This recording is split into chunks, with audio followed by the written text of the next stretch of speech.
step for man, one giant leap for mankind. Oh, that looks beautiful.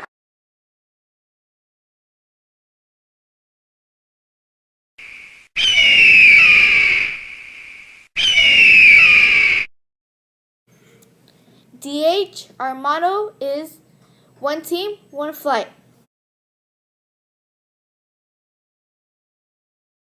DH? We Eagles soar. We're safe, we take ownership of our actions, we have a great attitude, and we're always ready.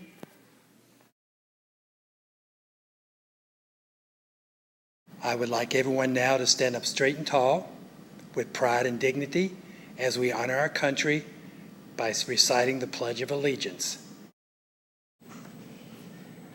I pledge allegiance to the flag of the United States of America and to the republic for which it stands, one nation, under God, indivisible, with liberty and justice for all.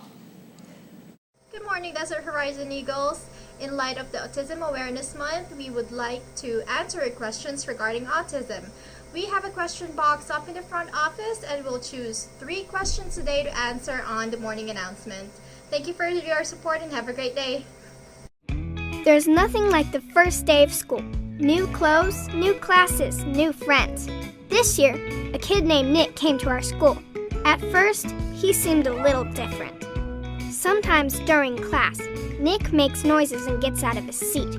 There's a lady that sits in our classroom and follows Nick around, and even takes him out of class when he's distracting us.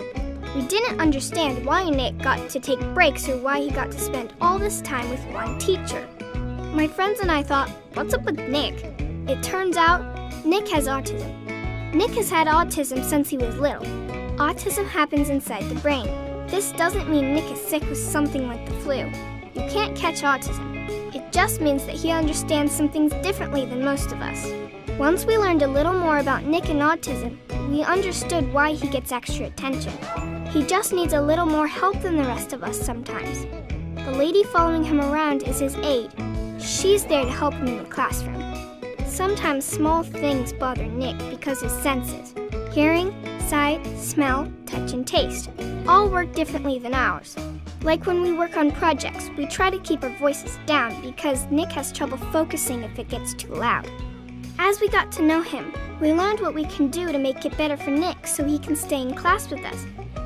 Other kids with autism in your school might have similar challenges. The best way to help them is by getting to know them. Autism affects each person differently. No 2 kids with autism are the same. Some kids will talk with you, but not look at you. Others won't talk much, but will try to use other ways to tell you what they want to say. Some kids with autism may flap their arms or even rock back and forth. It may seem strange at first, but it's just something that makes them comfortable. Nick really likes building and talking about model airplanes. He even brought one in to show us how the propeller works. It was pretty cool. Sometimes, though, Nick doesn't stop talking about model airplanes. We listen because it's polite, but learned that it's okay to suggest new activities too. Some of us from class joined the art club together, and we invited Nick. He mostly draws pictures of planes, but we still have fun doing the projects together. Remember that you can always include your friend with autism in activities, even if he or she does it in a different way. Don't be afraid to ask your teacher or an adult for ideas that can work for everyone. Now that we know more about autism, it's no big deal. Nick is just a kid and a part of our class like everyone else. So just remember that all of us are different in our own ways. Accepting the differences of kids with autism is the first step to becoming friends and having fun together. Hi, my name is Crystalline Addison. Today for lunch we're going to be having pork crunchy tacos, bean burrito, Mexican street corn, seasoned pinto beans, buffalo popcorn chicken wrap, bean dip with salsa and chips, mixed berries and pears.